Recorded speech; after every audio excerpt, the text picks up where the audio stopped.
And we're back with another episode of the Lakers Fast Break Podcast. Lakers win, everyone. It is Gerald Glassford coming right back at you here from the Lakers Fast Break Pop Culture Cosmos, where we cover the Lakers and also as well the latest news and trends in pop culture each and every week, twice a week, wherever you get your podcasts. Inside Sports Fantasy Football, we'll be covering the NFL Draft next week, so go ahead and catch it there, wherever you get your podcasts.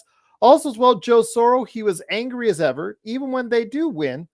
So go ahead, as Magic Man is getting some ice from his LG refrigerator in celebratory fashion right there for you. Yes, how does that ice sound from an LG refrigerator, Joe? There you go. Absolutely. Absolutely. It tastes good, I bet, Magic Man. But also, of course, go ahead and check out what they're doing today right there for you at Lakers Corner Clutch Talk from John Costa, who will not be here tonight. He has got daddy and boyfriend duty, so wanted to wish him well on that. Stone Hansen, he is always covering the NBA draft like no one else at report_court on Twitter. Thank you so much. Truly appreciate, Daniel, the super chat to start off our day, because the curse is over. The Lakers in 7. Momentum shift indeed as we head back to Denver for Game 5 on Monday night at 7 p.m. But also as well, go ahead and give our big shout out to Laker Tom.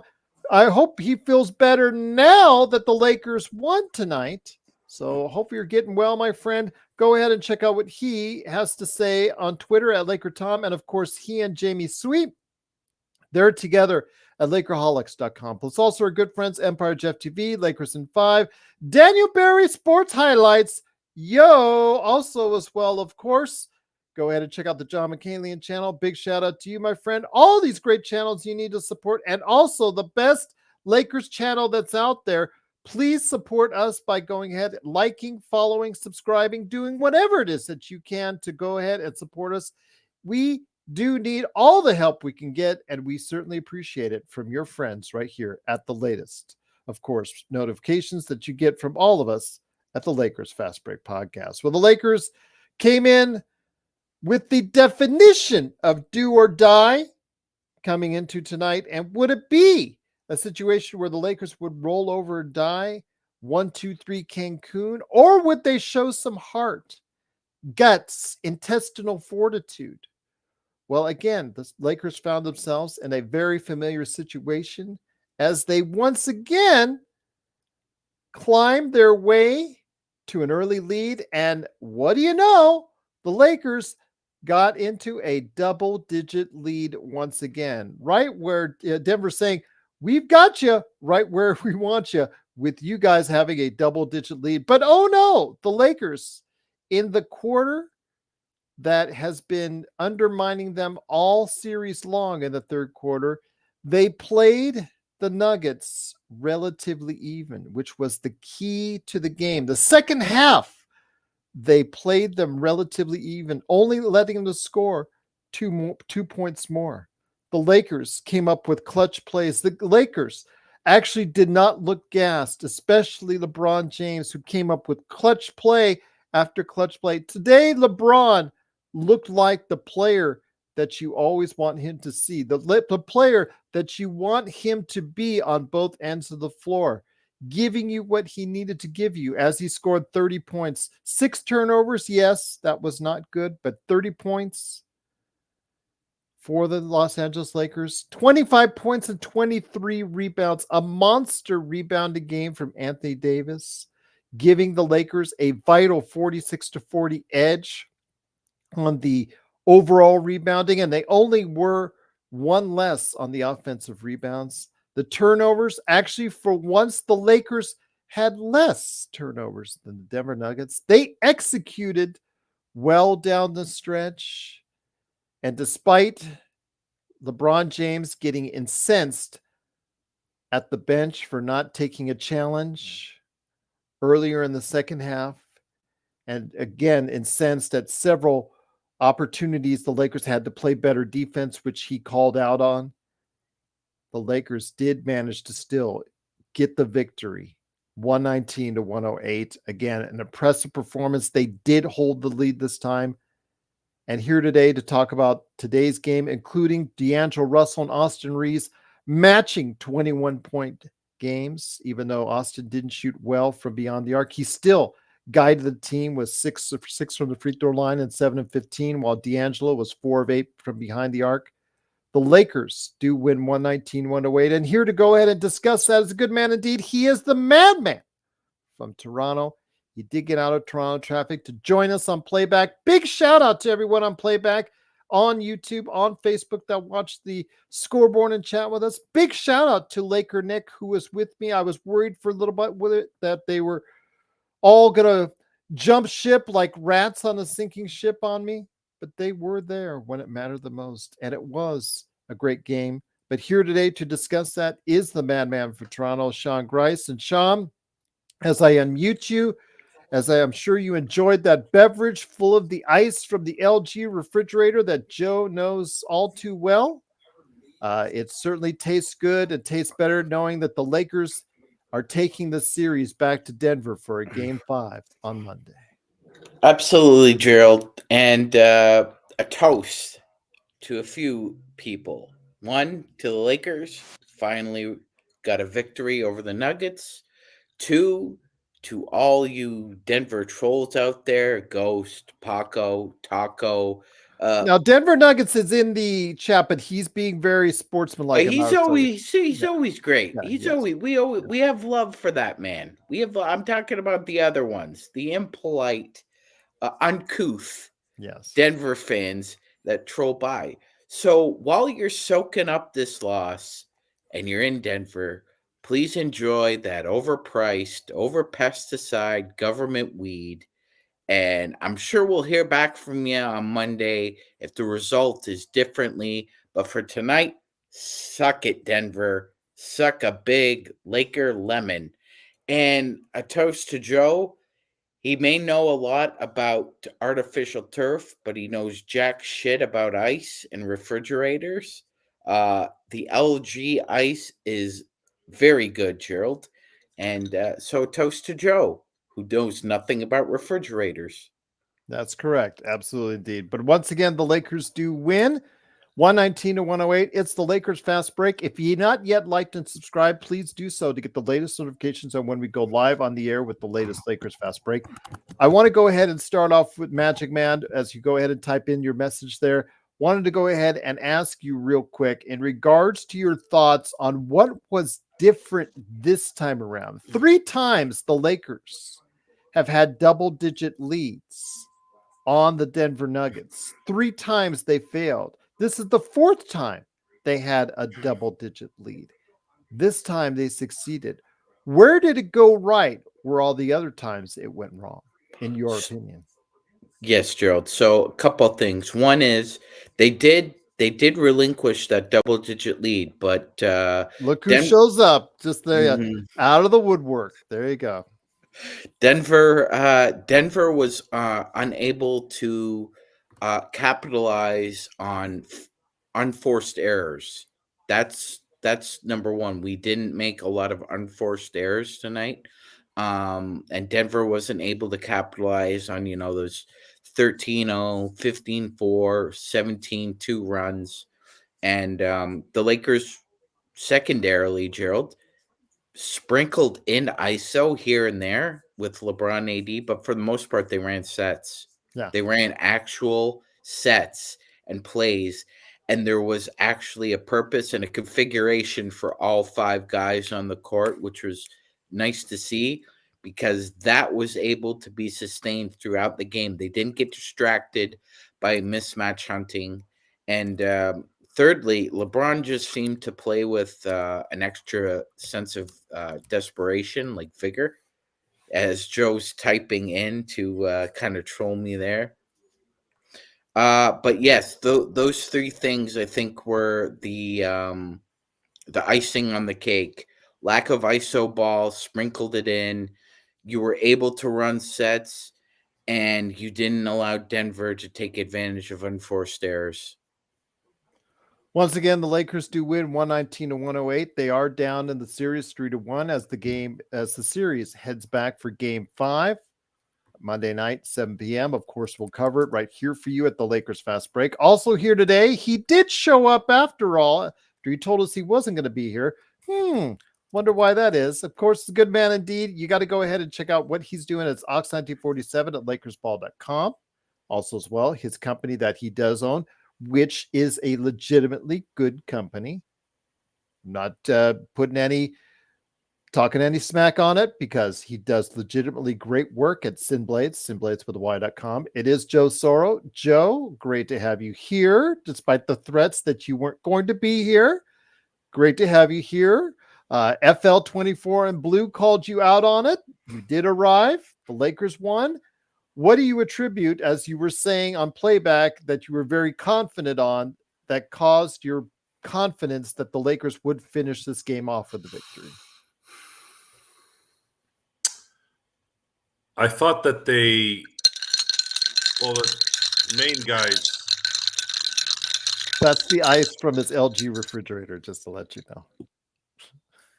You finished? You done? Good. What was different about this game is it seemed like the team as a collective decided to start making shots besides LeBron and AD. And I know that's easy to just analyze, but seriously, like Rui hit a couple open shots that loosened some things up. D'Angelo had a good game. Wasn't extraordinary, but he had a good game compared to obviously his last game. Him and Austin had 21 points. Austin had his best game in the series because he was making those Austin Reeves shots in the paint. His defense on Jamal Murray, who I think is injured, folks. I think he's injured, playing through injury right now, and I don't know if it's going to get worse.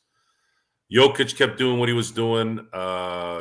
The refs kept doing what they were doing with LeBron. Jokic was hugging LeBron on a couple of occasions. He's not getting a call called on him. So the Lakers need to get off their ass and stop spending $14 on a videotape cassette type analyzation room and get somebody to start putting some stuff together and send it to the league office. Do something, Jeannie, instead of, doing what? We talked a little bit about her, but I'm not going to get into that. AD had a phenomenal game. This is his fourth straight game where he was just phenomenal. 26-22. The big key in the game is LeBron sitting half of the third quarter, and the Lakers actually might have extended the lead a few points. I can't remember how many points, but that was huge because he came in and was getting to the basket in the fourth quarter. And usually LeBron is out of gas by the fourth against this team. It kills us now that game 2 went the way it went, because this obviously would have tied the series. However, I'm not going to jump on the win the series horse yet. The Lakers can show a lot about who they are if they go into Denver on Monday and win that game, because then Denver starts to press. And I'm going to be watching to see if Jamal Murray is going to be weaker and weaker as the series goes on. Jokic is going to be Jokic. Michael Porter Jr., I think Sean alluded to this, and Gerald. Make him get to the basket. Stop letting him shoot from the perimeter. Make him move. Make him go. This is a guy that was injured most of his career. So if you have him work a little bit harder, he might not be as effective. And I think at the end of the day, guys, the Lakers have to have everybody doing their job, just like any other team that's going to win a game. And if they don't, they're going to lose. That's it. There is nothing else that's going to be magical with this team. Now, Darvin Ham got a little bit of LeBron today, which was really encouraging. I hadn't seen LeBron get that angry in a very, very long time. If I had to say something to LeBron, let the hate flow through you. Thank God Cool Bro wasn't on the telecast today, because, but I threw that in there for him. It's just, it's nice to see that everyone did their job as a collective, and it turned out to be something that I think was way long overdue. And I'm going to be watching to see if they can do it 3 more times, because if they end up coming back, let's say, and winning the series, what do we do then? What happens then? Do they blow their wad? and lose in the next round, or does this set them on a path of 2004 Boston Red Sox type path? So that's it. Before I get it to Sean, I know Robert had a question I wanted to go ahead and touch on. I'm scrolling up now. It's going to take me just a second because Robert had a question in the chat for you. Let me go ahead and look it up for you. Yep. I got a lot of people going. Joe, do you think, based on how hard and focused the Lakers play as a team tonight, that they truly believe, they, not you, that they can win the series? No, but they will if they win Game 5. Because they've had double digits leads on them in every game. Yeah. If the Lakers win Game 5, then Denver is going to press. They're going to start pressing.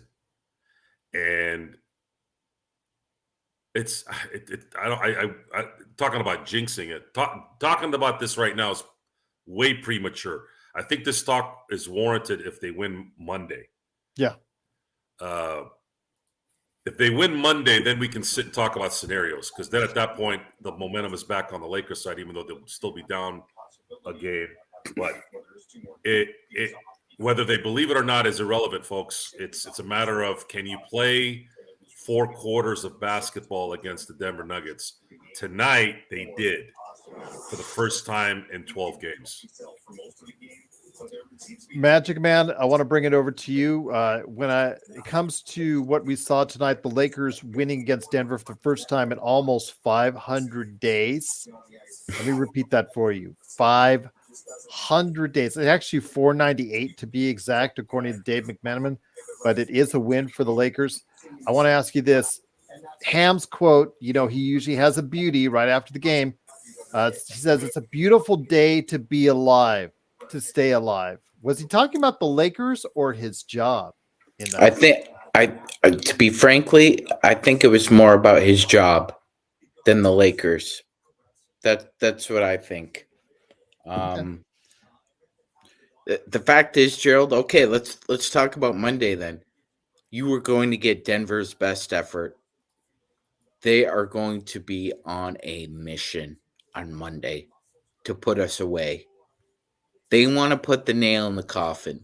So I don't think they played a great game in the whole series yet, Gerald. They're up 3-1. They haven't played their best basketball. No, if you've allowed the Lakers 4 double-digit leads in 4 games, you've not played a full, complete game as of yet. So we are going to get their very, very best effort on Monday.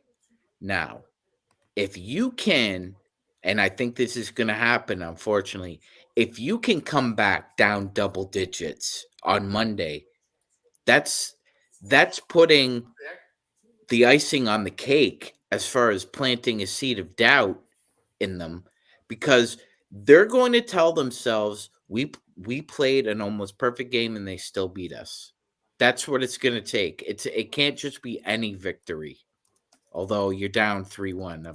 So, I mean, I'm being a bit hyperbolic here, but the fact is you're going to get their very best effort on Monday. Nikola Jokic is going to play his best game of the year on Monday. I guarantee it. Guaranteed. So you have to be able to withstand the run that they're going to eventually go on, because those first 10 minutes, especially with this pressure that both teams are under, we talked about it before, Gerald. Pressure creates diamonds or bursts pipes. So there's only one of 2 ways this is going to go. The Lakers are going to be able to withstand that run. That you had to turn it on, didn't you? Because it wasn't working. You had to turn it on. I want to see if it worked. It only worked when you turned it on. But anyway, good. That was good. Because we're going to get punched in the face on Monday, Gerald. I see it. I see it coming. So if you can, it's like I wasn't gonna go into the Star Wars or Art of War references, but it's like Rocky, right? It's like Apollo Creed's going to punch you in the face over and over again on Monday. Can you withstand it? Can you hold court, basically? And the fact is that I expect AD's been consistent throughout the whole series, Gerald, so I expect him to play well. Is LeBron going to be able to have enough juice in the fourth quarter? That's the key right now. True. It's a good point. But the statistic Malika Andrews just put out there, Joe, the Lakers have led for 129 minutes in this series.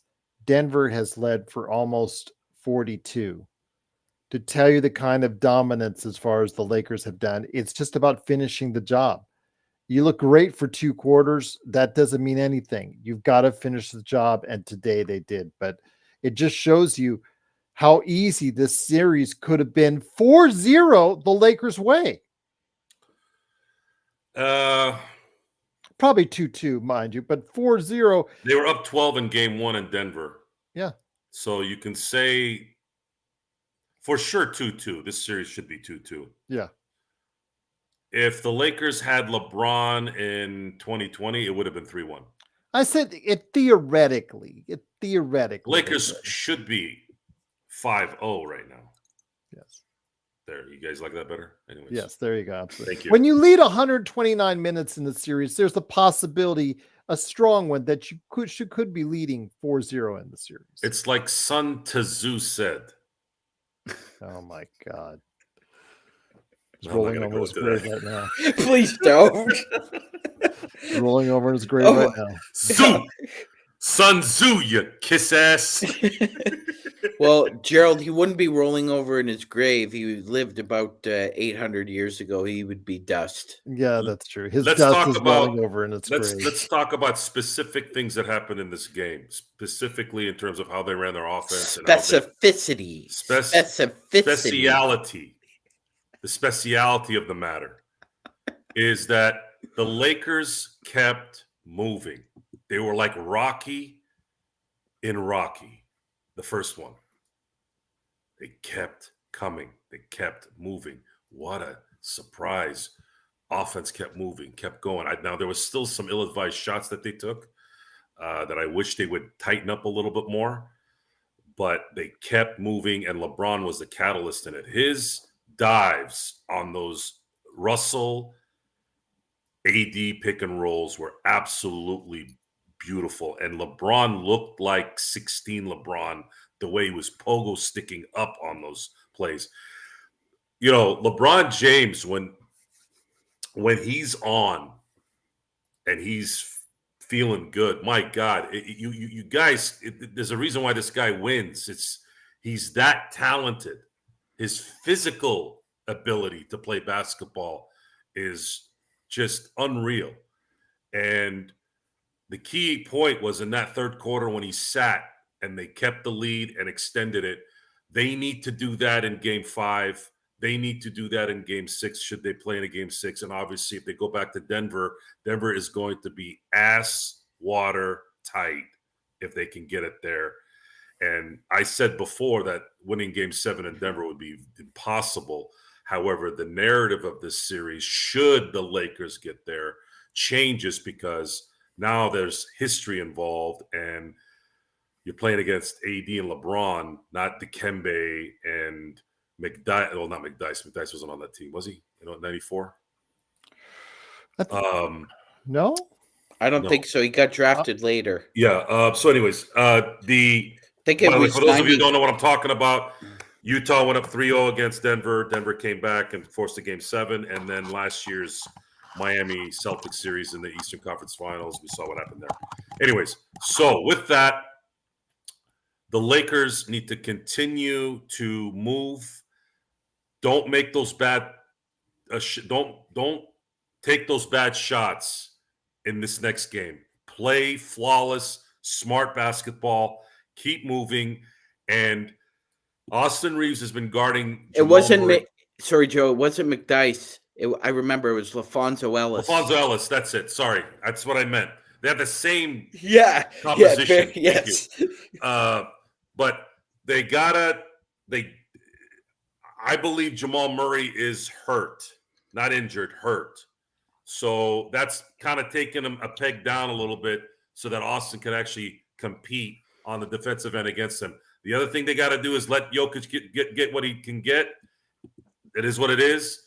You have to make Michael Porter Jr. go to the basket. Don't let him get hot from deep. Don't let him get the ball rolling on that. And you guys play like you did tonight, and it'll be competitive. Once again, it is the Lakers Fast Break. It is Joe Soro, Matthew Manchon Grice, and me, Gerald Glassford. Thanks again for watching and listening. It is 119-108. The Lakers win. They're down 3-1 in the series as it heads to Game 5 in Denver on Monday. What is AD? AD is always hurt, Sarah. So that's varying levels. I know he was shaking his wrist as his latest injury, but he'll be there for Game 5. As I'm going to assume, like Joe said, he might be hurt. He's not injured. I'm assuming Jamal Murray will be there too, Magic Man. So your thoughts on this? What do the Lakers need to do to go ahead and change the series around with another win in Game 5? Well, you can't shoot 8 of 25 from 3 in Game 5 if you expect to beat Denver. I mean, they were a little bit off than we were, Gerald. I think they were like, what were they? 8 of 28 or 8 of 30, something like that. But they were off from 3-point land as well. Need to hit your wide open shots. I mean, I know it's cliched. It's a cliche, but it's true. You're down 3-1. You're on the road. You're going to take a punch in the face from them. Got to hit your wide open shots. And if I was, if he's not the dummy we all kind of think he is, I think Ham will go back to the same rotations and the same flow that he did tonight, even on the road. Now, obviously, like Joe said, it's dependent. That third quarter is huge, right? Because the Lakers extended the lead. They were up 61-48. They actually extended it to 19 before LeBron got back into the game. So if you're down less than 8-10 points, I think you can afford to rest LeBron a little bit in that third quarter again. But got to hit your wide open shots. That's one.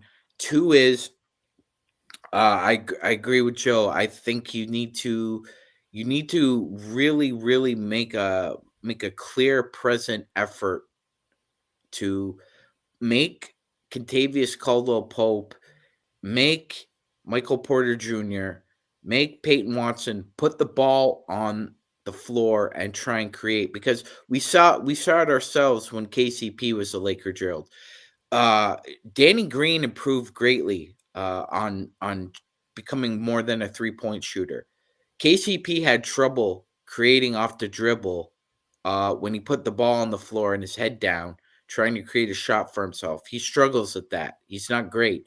And Peyton Watson isn't great either.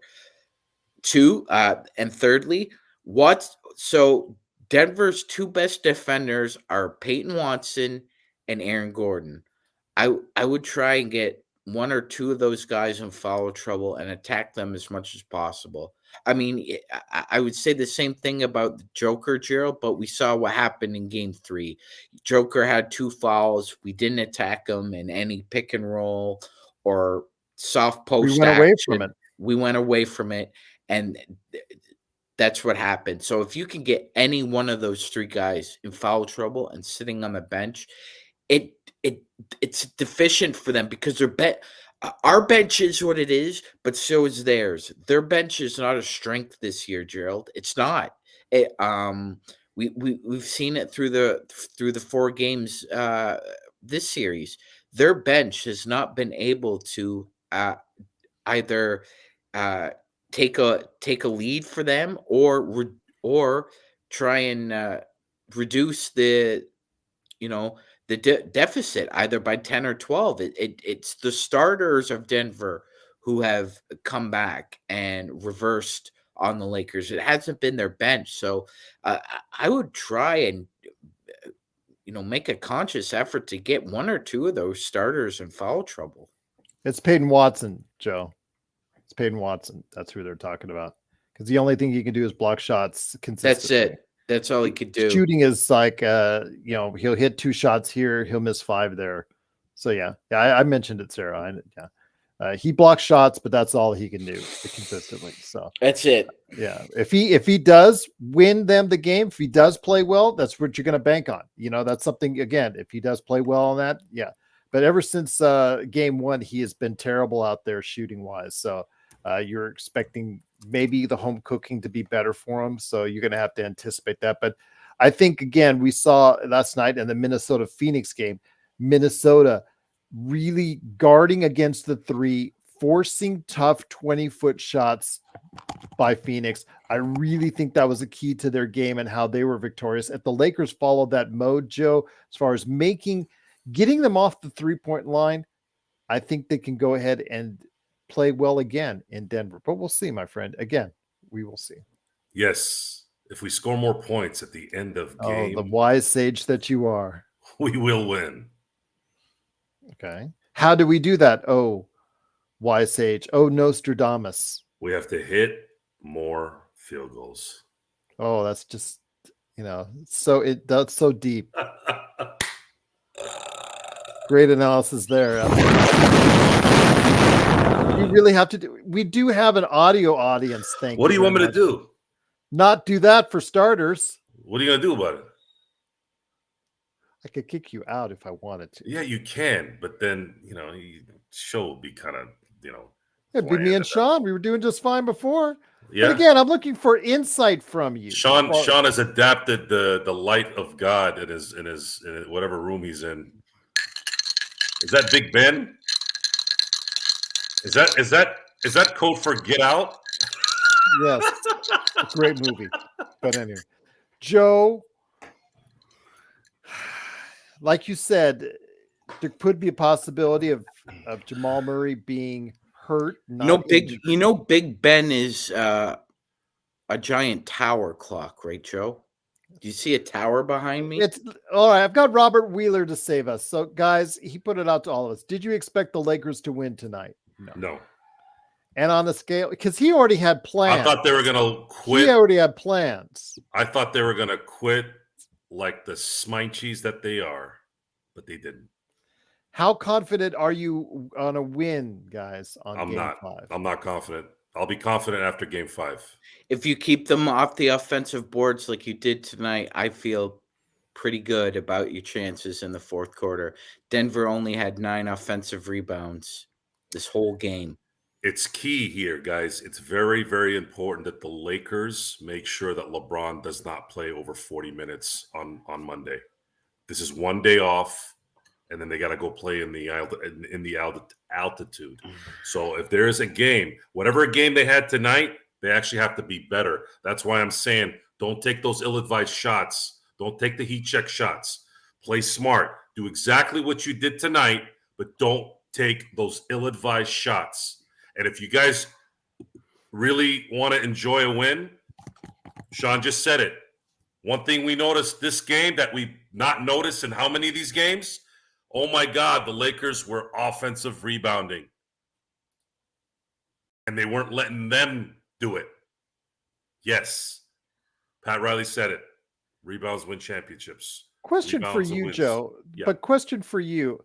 How is it that, okay, I'm going to say Cleveland, Orlando is the same as the Lakers never. How is it that those 2 series are far ahead of everyone else? They're a game ahead of everyone else. They gave other teams extra days off, but they want the Lakers, Denver, and in this case, Cleveland, Orlando to play. They'll be playing in game 5 sooner than everyone else. Joe. I don't know. I thought the first round was supposed to be extended. I haven't felt that at all. If one team got it, if 2 teams got a rest for 3 days, and the other team plays before you, I thought they would balance each other out. You know what I'm saying? But switching cities, I thought warranted a 2-day off. You'd think, but they didn't do that because probably for scheduling conflicts. I'm going to take a guess on that. But this is an advantage for the Nuggets because they get to go home and play in that atmosphere that they're used to, while the Lakers have not won there in a while. But it's going to come down to everyone pulling their weight so that LeBron can play enough in the end with all of his might. The big difference in this game was LeBron wasn't taxed in this game. And if LeBron isn't taxed and he's playing with the LeBron skills when he's not taxed, 5 minutes left in the game, 6 minutes left in the game, you're not worried as much about blowing the leads or losing in the end. And this was LeBron already frustrated too, on top of it. He was really pissed off. And I actually really liked that he was mad. And I'm glad, apparently, allegedly, he was screaming at somebody on the bench. I'm assuming Darvin Ham. That needs to happen more. It's okay when there's strife between teams sometimes. Sometimes that's good for competition. I think the Darvin Ham needs to not screw it up either too. That's always a worry in every game, is will he screw it up? JY says, we got to avoid Sean, Tony Brothers, and Scott Foster. Game 5. Yeah, us and Chris Paul. Chris Paul, if he were still playing right now, obviously avoiding Scott Foster's key. But yeah, Scott Foster is no help to us at all. You're right on Tony Brothers. Well. Yeah, Gerald. And like, oh God, this is for another time. But of all the different permutations that happened through that failed trade, people still don't realize Chris Paul was going to be on the Lakers and Scott Foster was still a referee in the NBA. So nothing is guaranteed. I hopefully not. It looks like we might get Mark Davis, Gerald. He's a fair official. He's one of the few fair officials we have in the NBA. But yeah, let's hope we don't draw Scott Foster again. But it's gonna be and Gerald should be noted. The Knicks Philly series has been scheduled similarly to ours. They just started later. Okay. Because they're playing Game 4 tomorrow after 2 days off. Anyway, So we've got a couple keys already. Another one is that, surprisingly, Gerald, and it needs to be said, Darvin Ham outcoached Michael Malone tonight. It's only one game. Yet he outcoached him. He was able to balance out his rotations. When he ran sets and and negated the Lakers from running ISOs, only sprinkled in here and there, he was able to outcoach Michael Malone. Now, a lot of that has to do with, we had Frank the Tank on for Game 3, Gerald, and Frank made a very very salient point that the biggest thing that frustrates LeBron more than anything is stupid basketball. Now, he's prone to making stupid plays, but LeBron doesn't play stupid basketball down the stretch. Now, I think he was just frustrated with the lack of attention to detail and discipline that he expects out of his teammates. And there was an emphasis tonight. D'Lo played smarter, Gerald. Austin Reeves played his game. I mean, Rui was Rui's been kind of the disappearing act through this series, but he didn't make a lot of boneheaded plays either. It's almost as if everybody stayed in their lane. He must have gotten in everybody's ear and said, just play your basic game. Let's not play stupid down the stretch, and we'll be there. We'll be there at the end. And they didn't need the end because they led wire to wire. That they did. But Joe, before you head on out, because you did say, and thank you, Anonymous. Appreciate you dropping for us. Truly appreciate the super chat. Thank you again. Cannot thank you enough for doing that. But Joe, I wanted to go ahead and ask you before you're heading out some final thoughts, and then make sure you let everybody know that tomorrow you're doing a special nightcap just for them. Yes, I'm going to have a nightcap tomorrow night. It's going to be a 2-hour nightcap. I was anticipating this might have been the last night for the season. Luckily, it's not, so we'll have some good information. Thank you, Xbox. Yeah, it showed up as anonymous, but yeah, thank you, Xbox. I see it now on YouTube. Yes. Yeah, we'll talk more about tonight's game as well as the preview of Monday's game and beyond. But looking at the role players tonight, this was the first game I saw Austin Reeves play like he was playing almost last year with his dribble penetration in the paint and drawing fouls in the end ones in the close to the basket. I thought that was a huge positive for the Lakers and keeping things loose for everyone else. Taurean Prince had a very, very good game. He played 29 minutes too, and he scored 9 points, but he hit some key shots in that in tonight's game. D'Angelo, I mean, if D'Angelo does what he does tonight, this team is gonna be in every game. And then Rui is due a big game. If there was a game to have a big game now, it's Monday. And it's going to play that part where the minutes distribution is going to be a key, probably the number one key in this game. If Darvin Ham and the Lakers can allow LeBron and AD to not be dead by the fourth, and it's competitive, or if the Lakers have like a 4 or 5 point lead, things are going to go the Lakers' way at that point. And that's what I'm going to be looking for. I'm going to be looking for how the team really gets to that point where they've been losing and then says, no, we're not losing in Denver this time with a 5, 6, 7 point lead late in the game. We're going to close the sucker out like we did tonight.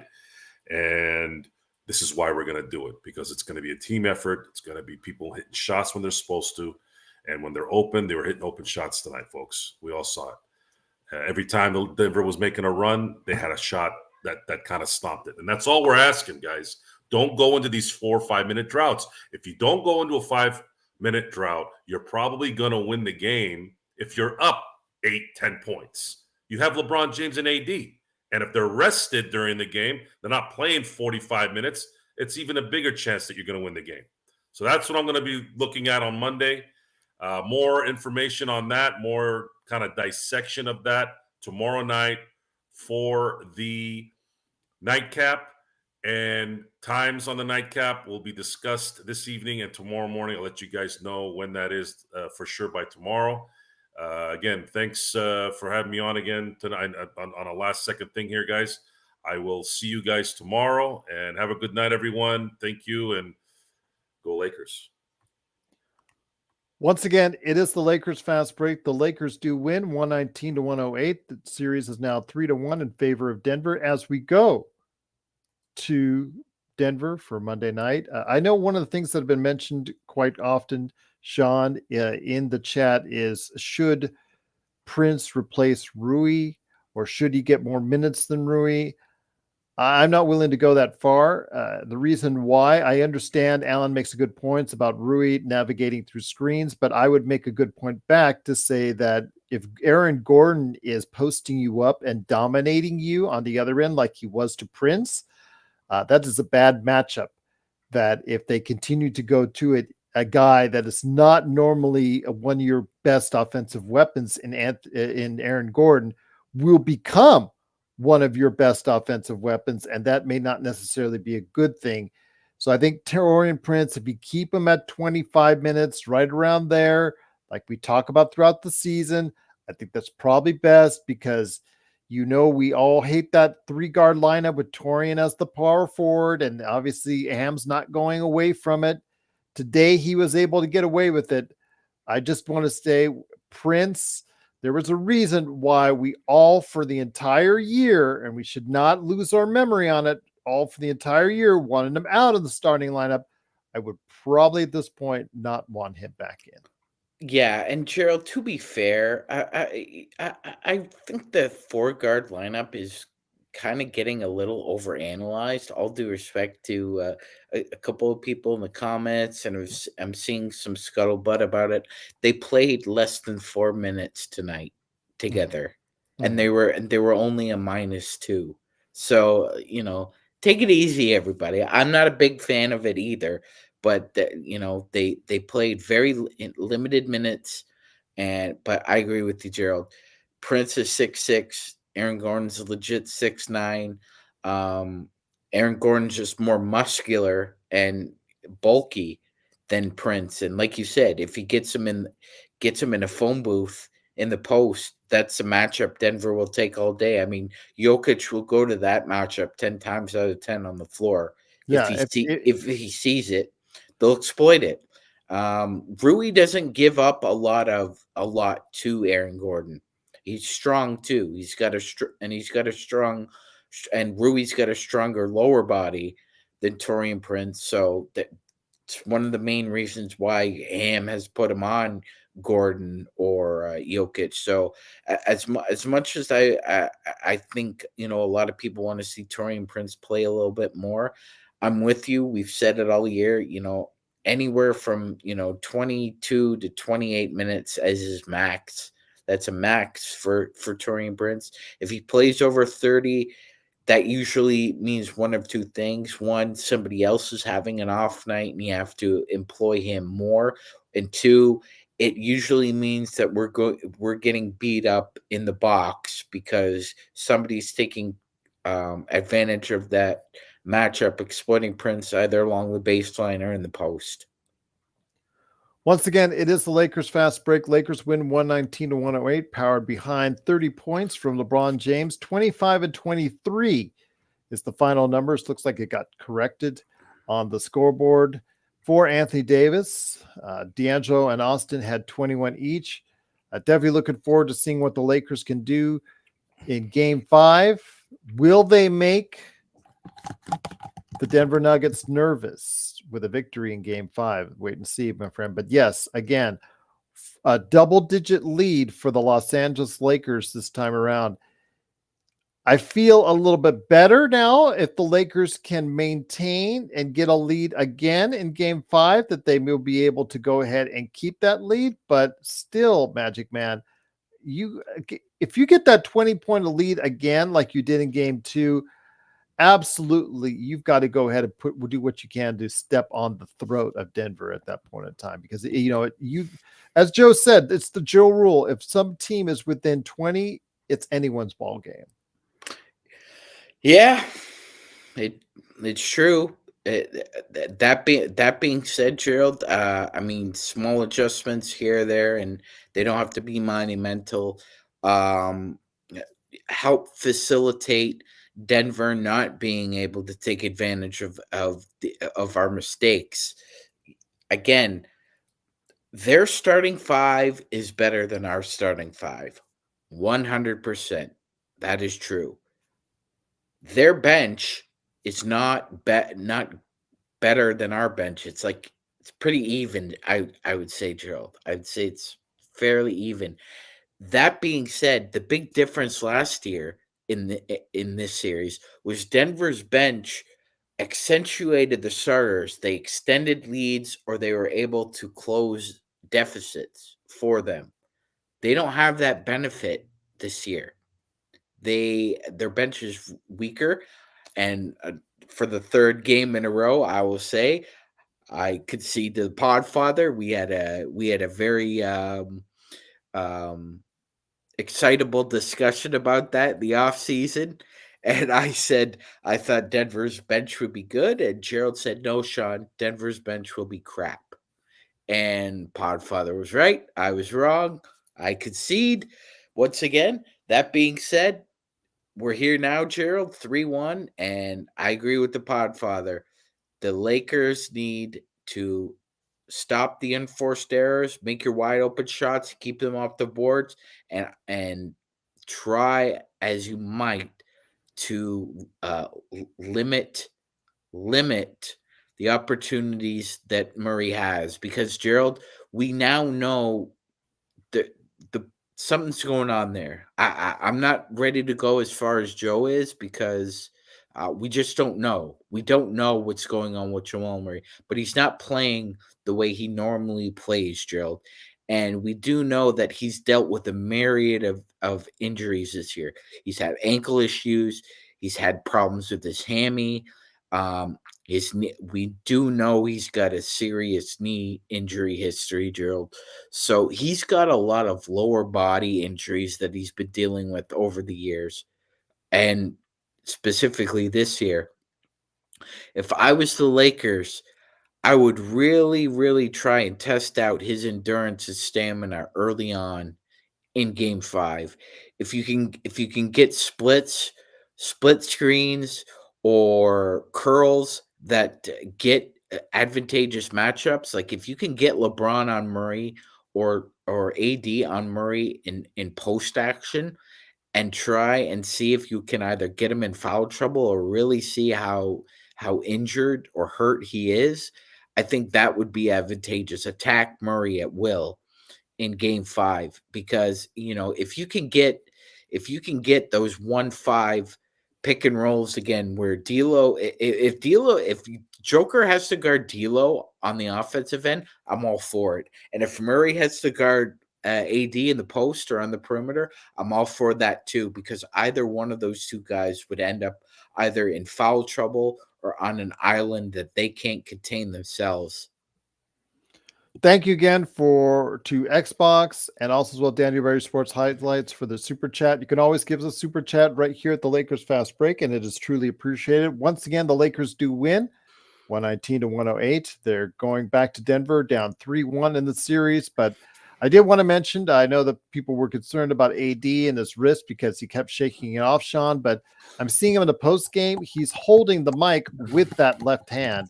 So I don't know if you would want to do that to yourself as far as put yourself through that. But again, he seems to be fine. In the post game interview that he had with Mike Trudell, he said he was fine. So it looks like he will be ready to go as best he can on Monday. Whether or not Jamal Murray is hurt, what level he's hurt, obviously we're going to go ahead and find out tomorrow or Monday. I'm still expecting Jamal Murray to be there and to hit those shots that piss off the Lakers come Monday. The thing is, if he goes again, like we saw him this time in Denver, 18 of 48, like he was in Denver, you know what? That's hard to overcome. The Nuggets need to get support from MPJ if he's shooting like that. If they don't, then the Lakers do stand a chance of beating them. Oh, 100%. 100%. I agree. You can't. So for as an example, Gerald, last year, if Murray was struggling in a game, in a series here or there, you had Bruce Brown, you had Christian Brown, you had Michael Porter Jr. to kind of lift you up. Now they don't have a Bruce Brown to cushion the aggregate that you're missing, But especially if their Murray bench is will not struggling. score just 5 points this time around. They scored Not 5 no points no tonight. Christian Brown yeah. was awful. I mean, you were expecting after his great finals performance to take a step up, and he hasn't this year for Denver. But I'm still expecting more from their bench than 5 points on Monday. The Podfathers are right. I expect Peyton Watson to hit at least one wide open look on Monday. Hopefully, it's not more than two because we don't need that putting out that fire. But yeah, I expect Denver's bench to come back with a little bit more bite. But regardless, Gerald, they are really in a pickle, and I mean that literally. They are in a pickle if Murray is struggling because they just don't have the requisite arsenal ammunition in the backcourt to aggregate Murray's off nights. And the Podfather alluded to this in the offseason. He was like, Denver's bench really helped them in the playoffs to either extend leads or to shore up deficits. Now they don't have that luxury with the bench. They're really relying on 5 starters plus Braun plus Watson, and if you get a little bit out of anything out of DeAndre Jordan, then you're cooking with peanut oil. But Denver definitely needs more out of their backcourt, Gerald, because we've seen it. Like D'Lo had a really good game, Gerald, and normally when D'Lo has a good game, it normally steamrolls. Like he can really use it as a springboard to have multiple good games. And we saw it. He went from 0 and he had plus 20 tonight. So and it was almost as if he was looking to attack Murray himself. And Murray was again 9 of 23, almost mirroring games 1 and 2 in his poor performance. Yeah, he's shooting less than 45% from the field. That's usually not like him. So again, as much as we're talking about being down 3-1, I agree with Gerald. Denver needs more out of the backcourt, or the series will go back to LA for Game 6.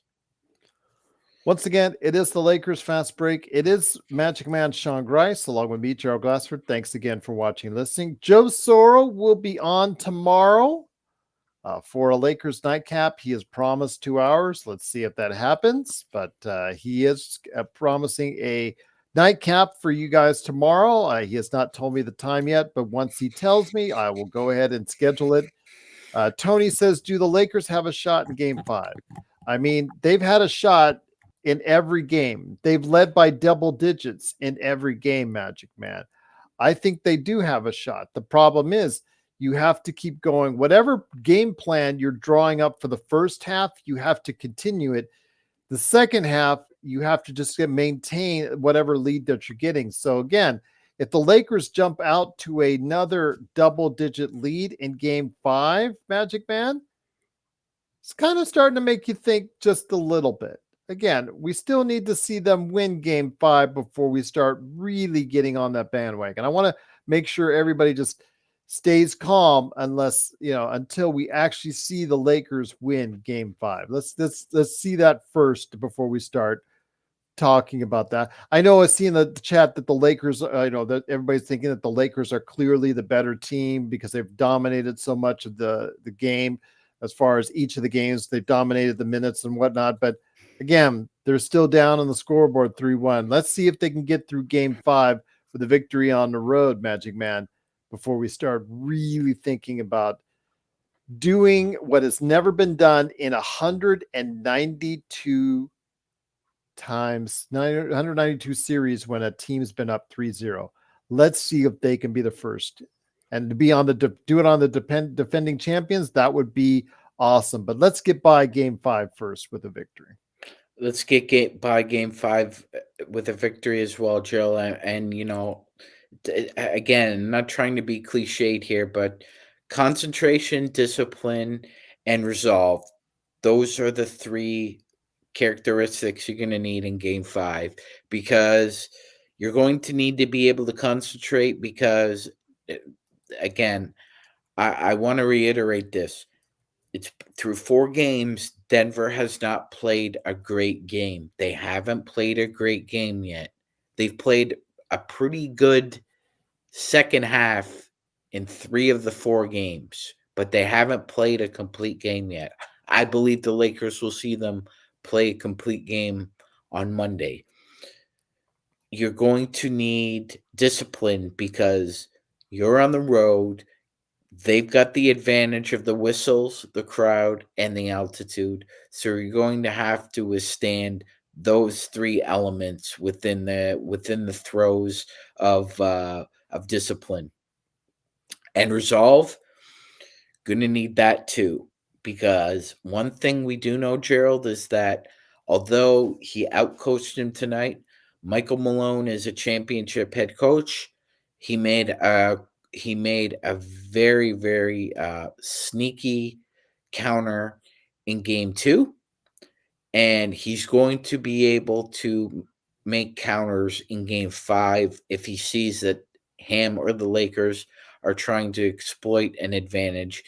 And that to me is where the game will be won and lost, Gerald, unless we get the hammer thrown at us. It's that resolve with Ham and LeBron as our IQ and our central nervous system, because there's going to be a point within this game where there's going to be a counter move made by Michael Malone, and Darvin Ham's going to have to make another counter to his counter. It's very, I know it sounds very simple, but it's a game of chess in a 48-minute game of basketball in the playoffs. It's a game of chess, and you have to match counters with counters, because if you don't, then all of a sudden you're not one move behind, Gerald. You're 4 moves behind. It's so funny though that the big deal was made about Christian Wood and Jared Vanderbilt. Shams Charania had the report he was coming back for game 3. Dave McMenamin had the report that Vanderbilt was coming back for game 3. Neither of them came back for game 3. Christian Wood did come back for game 4, was on the bench, but he didn't play a lick. So again, if it comes to the point where Christian Wood is asked to come out there, I think the Lakers will probably be in trouble if that's the case, but we'll see. Yeah, Gerald, there's no way that, like, I know there's a little bit of exclaiming that, let's see Christian Wood get a few minutes here or there. No. You have Nikola Jokic, Aaron Gordon, Michael Porter Jr. All 3 of those guys are built like Mack trucks, and specifically Gordon and MPJ have strong cores. There is no way that Christian Wood is going to be able to defend any one of those 3 guys. And I have my doubts, even if you put him on Peyton Watson for a few possessions, that Jokic or Murray or Braun wouldn't be able to exploit that matchup by getting Watson open looks, because Christian Wood sometimes runs like a chicken with his head cut off when he's lost. Or he's a little bit slow. Oh, yeah. His foot speed is an issue there too. So there is no way I want to see Christian Wood on the floor unless somebody's in really bad foul trouble. And that's what you have to go. You have to unload if that's the case. But if everything's even, Christian Wood should not see a minute on the floor. But John has a good point. Hayes has looked terrible in this series. Absolutely terrible in this series. You're running out of options there, Magic Man, to give you consistent play behind, dare I say it, Taurean Prince. Gabe Vincent looked awful offensively. Okay, he did hit 1 shot, but yeah, he looked awful. Driving to the basket was an adventure for him tonight. So yeah, I mean, you don't, and Dinwiddie, same thing. Your options on the bench are few and far between for the Lakers right now. Yeah, they are. And if, like, you're stuck between, gosh, it's not even a rock and a hard place between Hayes and Wood. I'm not even sure what you either have.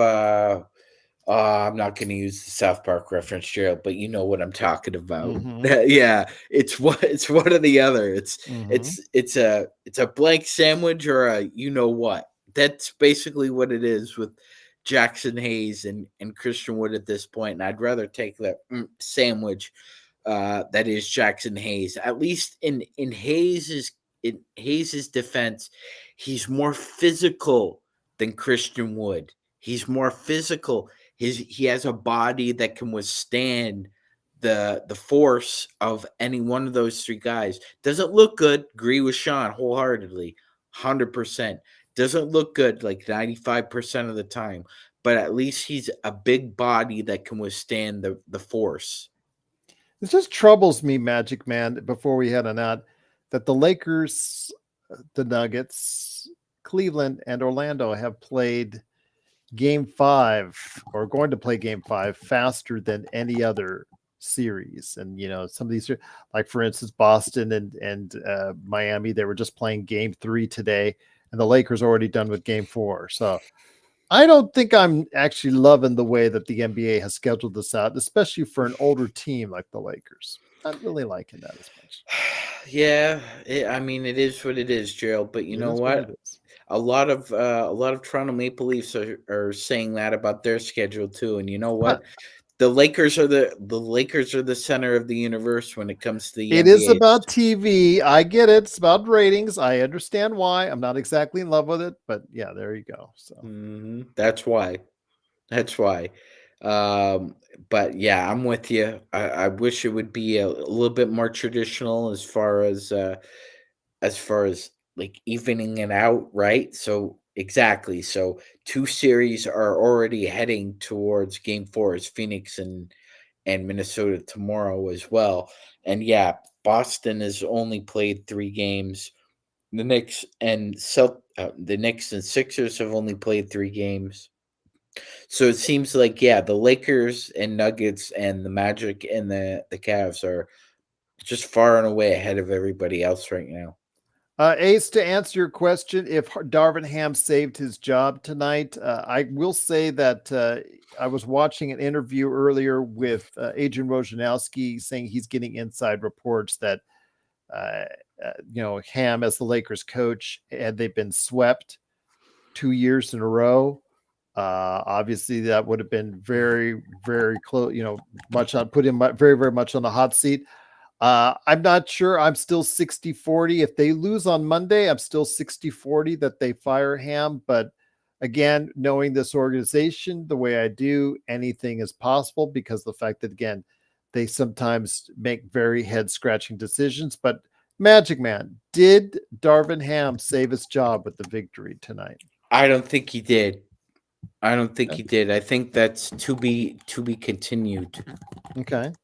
All right. That's to be continued indeed. But it is, of course, the Lakers Fast Break. We will come right back at you tomorrow with a nightcap. Joe Soro is promising a 2-hour nightcap. Will he deliver? We will find out. He does type very fast, Alan. I'm like trying to mute him while he types because you can hear every sound of it. But yes, he does type very fast on that keyboard indeed. But it is, of course, the Lakers Fast Break. Sean, any last words of wisdom before Joe suckers you into joining him on the nightcap tomorrow night? You know what, Gerald? It's do or die again on Monday. It's do or die. Hopefully they come out with the exact same attitude. A bad tude, because you're going to need it, because you're going to get Denver's best punch Monday night. Yeah. And you know what? You make it 3-2. All of a sudden, Gerald, the creepiness of doubt just starts walking along, and they start hearing that whistling in the graveyard. That they do. But again, we got to get to that point first. So I'm not jumping ahead of the gun yet. Again, it is the Lakers Fast Break. The game time is 7 p.m., Alice, 7 p.m. Pacific time on Monday. It is the Lakers and the Nuggets for game 5. So we did not get swept 2 years in a row by the Denver Nuggets. So we will see again. Game 5, Monday night, 7 p.m. Magic Man hopefully will be here. I'll be here. Maybe Laker Nick on for playback.tv. So Lakers Fast Break. Big shout out to him. Henry Hill was supposed to be here because he doesn't like listening to himself the next day. He was supposed to be here. Henry, where are you? You said you were going to be here. Courtside Lakers. What's up with that? But again, I'll give him a little bit of teasing next time I see him. But it is, of course, the Lakers Fast Break. Please join us tomorrow for Joe Soro, his nightcap coming at you.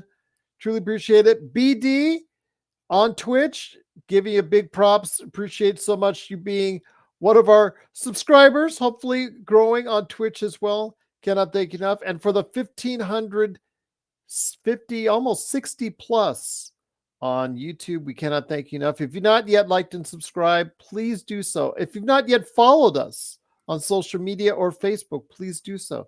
That way, you can continue to get the latest notifications on when we go live, whether it's a Lakers Fast Break, a snack pack, a nightcap with Joe Soro, NBA observations, and more. We might even bring back Lakers History 101 during the summer. You never know. I hear rumors that Lakers Fast Break University might come back in a session. So we will make sure we got plenty of coverage for you each and every time out. Big shout out to Rel from We Talk Mavs, in a much better situation right now than the Los Angeles Lakers, but we're both not dead yet. We're both got a lot going on, and the Dallas Mavericks look like they can really put a good hold on the series tomorrow with the victory over the Clippers. What time is the nightcap tomorrow, Alice? I'm not sure. Commander Joe has not given us the time yet, because I bark at him. I say, can you give me a time on text? And he just barks at me. So he will let me know tomorrow, and I will schedule it ahead of time. So you will get the notification. If you're subscribed on YouTube, you will get the notification on when it happens, because it tells you in advance. It gives you a notification that it's going to go live. So as soon as he tells me, I will schedule it out there, and you guys will be set for a nightcap with Joe Soro. 2 hours full of Joe. Can you handle it? We'll find out. But we'll also find out on Monday if the Lakers can go ahead and get back in the series. But we'll be asking all those questions, and we'll be trying to answer them for you, as always. If the Lakers win 119-108, they head back to Denver on Monday with a 3-1 deficit. But we will see. Can you dig it, sucker? Absolutely, right there for you. Warriors, good movie. Excellent movie. Yes, there you go. Absolutely. And wasn't that also a Booker T? Yes, absolutely. 5 times. 5 times. 5 times. There you go. Absolutely indeed. But once again, it is the Lakers Fast Break, but that's who we got it from first. Yes, the Warriors. Yeah. Yes, absolutely. That's where you got it from, was from Booker T. But I think I got it from the Warriors, because that's what the leader said just before he got shot. I think, if memory serves me correct. Yeah. But once again, NV213 says Clippers are dead, Lakers are dead, Sixers are dead, Bucks are dead. Don't give up hope on the Lakers just yet, NV213. Suns are dead. Well, yeah, Suns are, they're kind of bad. But Sean, any last thoughts, my friend?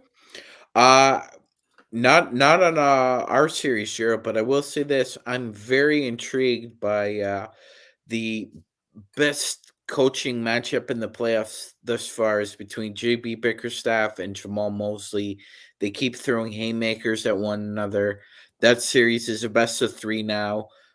2 very exciting young teams. It's been a pleasure to watch those two go at each other.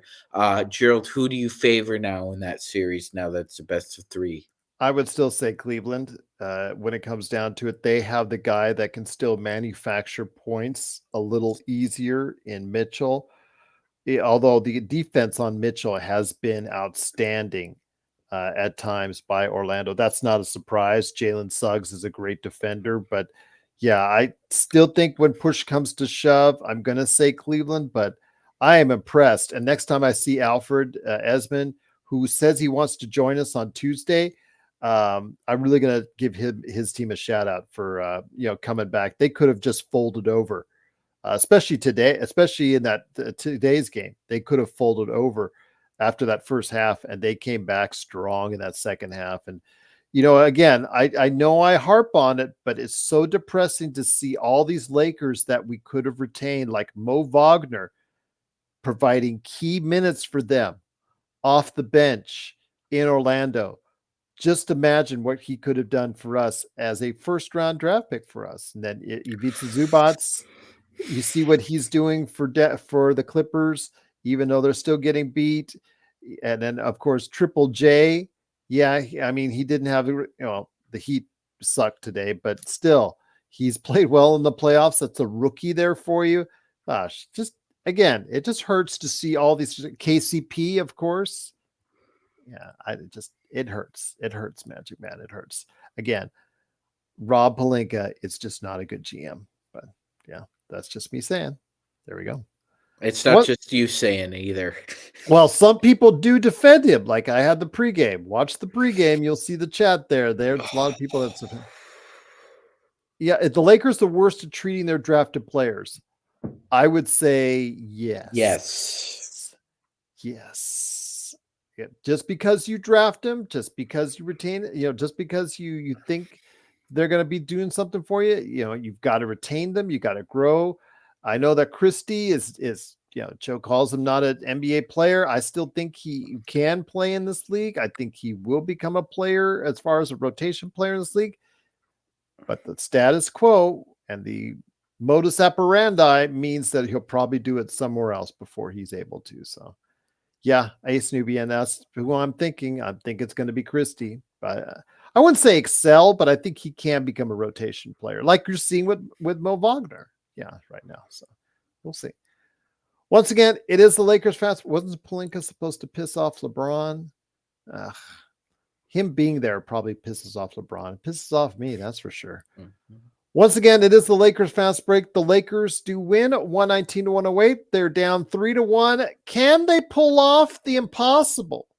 Can they be the first team in over 190 series? I think this is 192 for them to win from a 3-0 deficit in the NBA's playoffs. We'll find out. But again, it starts off tomorrow with Joe Soro and Nightcap with Joe Soro. But we'll make sure we go ahead and get that for you. We'll schedule out as soon as the commander himself, King Joe Soro, says he will send out the decree, and I will go ahead and I will post it on there for you to make sure everybody's taken care of for a Nightcap with Joe Soro. He promises 2 hours, so he better deliver. And he'll be delivering for you tomorrow right here at the Lakers Fast Break Podcast. Go Lakers. Be safe.